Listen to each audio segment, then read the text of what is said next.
Hey, my name is Presley, and we are going to be going over constructivism today. So, let's go to our first slide. So, what is constructivism?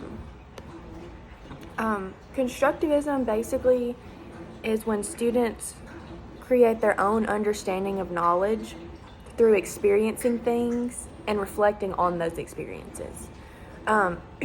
You can reconcile these experiences with your previous ideas and experience. And to do this, you need to ask questions, explore, and assess. Basically, constructivism is when students learn by doing rather than observing. Students bring prior knowledge into a learning situation in which they must critique and reevaluate their understanding of it. So the process of interpretation, articulation, and reevaluation is repeated until the student can demonstrate their comprehension of the subject.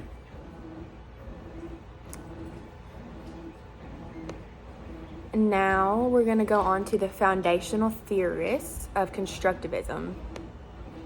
So I came up with 4 foundational theorists who played a big role in developing the theory of constructivism. So first we've got John Dewey. He called for education to be grounded in real experience. He rejected the notion that schools should focus on repetitive memorization. Students should engage in real-world practical workshops in which they would demonstrate their knowledge through creativity and collaboration. Students should be provided with opportunities to think from themselves and articulate their thoughts. So that goes into the active learning. And then we've got Jean Piaget.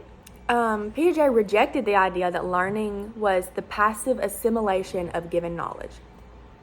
So he said that learners actively construct knowledge by creating and testing their own theories of the world. So basically, through those experiences, you gain your own opinions, your own knowledge, and you put it all together. And then we've got Jerome Bruner. He emphasizes the role of the teacher, language, and instruction. So he says that social interaction lays the root of good learning. That's why group work is a good thing when it comes to constructivism, because it has those students collaborating together, working together. He says learning through dialogue and encouraging the learner to come to enlighten themselves through reflection. So you're going to go through those experiences and then you're going to reflect on those experiences and add on to your prior knowledge. The careful curriculum design is essential so that one area builds upon the other. And he also says that the process of discovery, where learners build on their own knowledge with the active dialogue of teachers, build on their existing knowledge.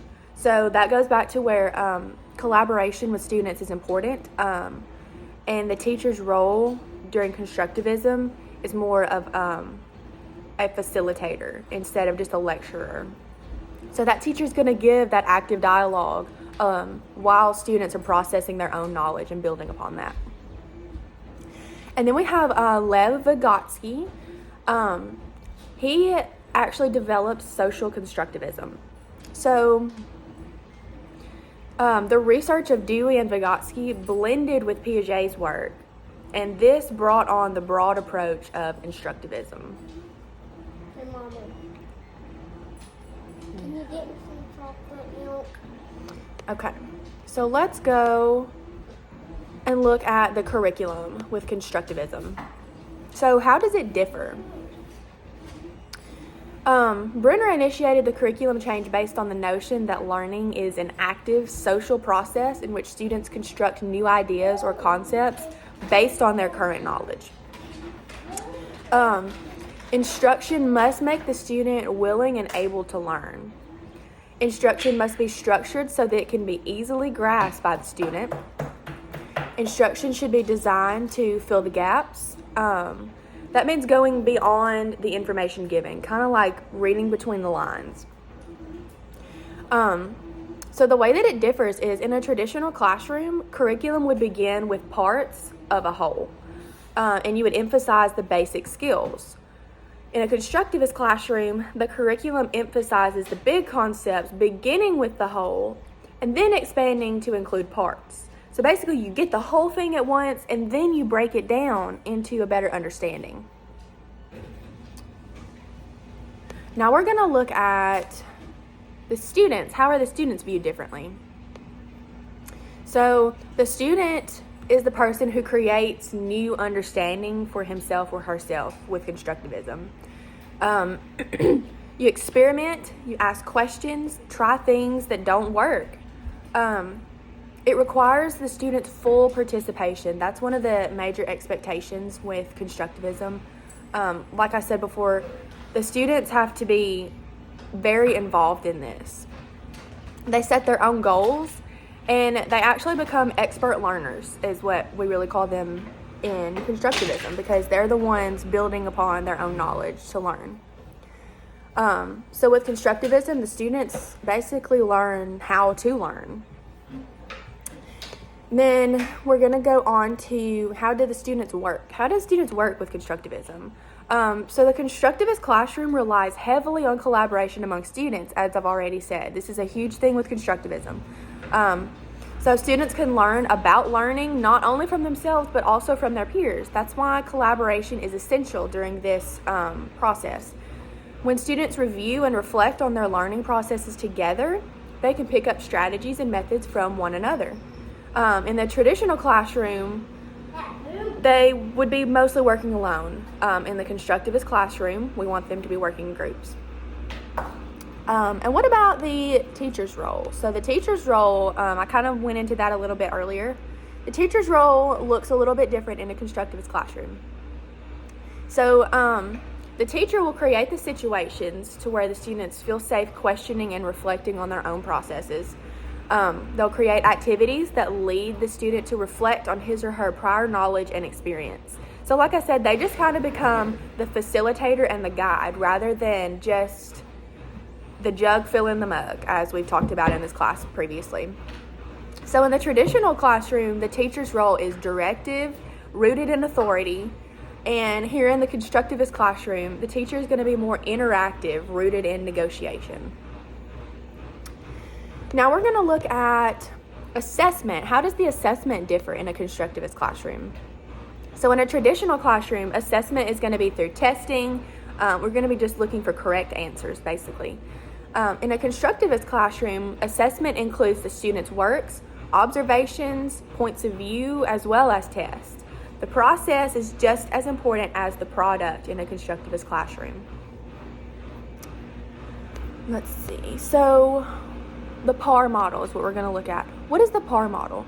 So basically PAR stands for present, apply, and review.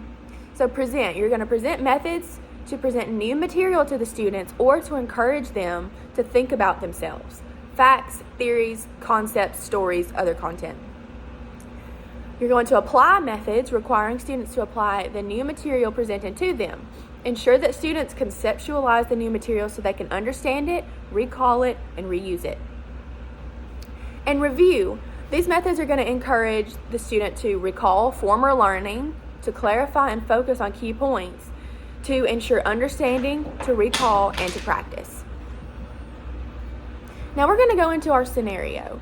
So the scenario that I had come up with was using the flipped classroom method using PAR. So we're going to go back into that present, apply, and review.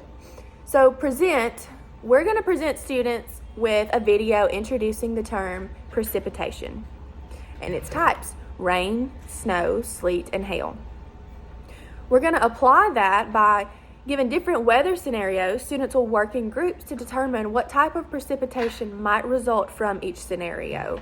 They'll draw an illustration for each scenario to kind of visualize that precipitation.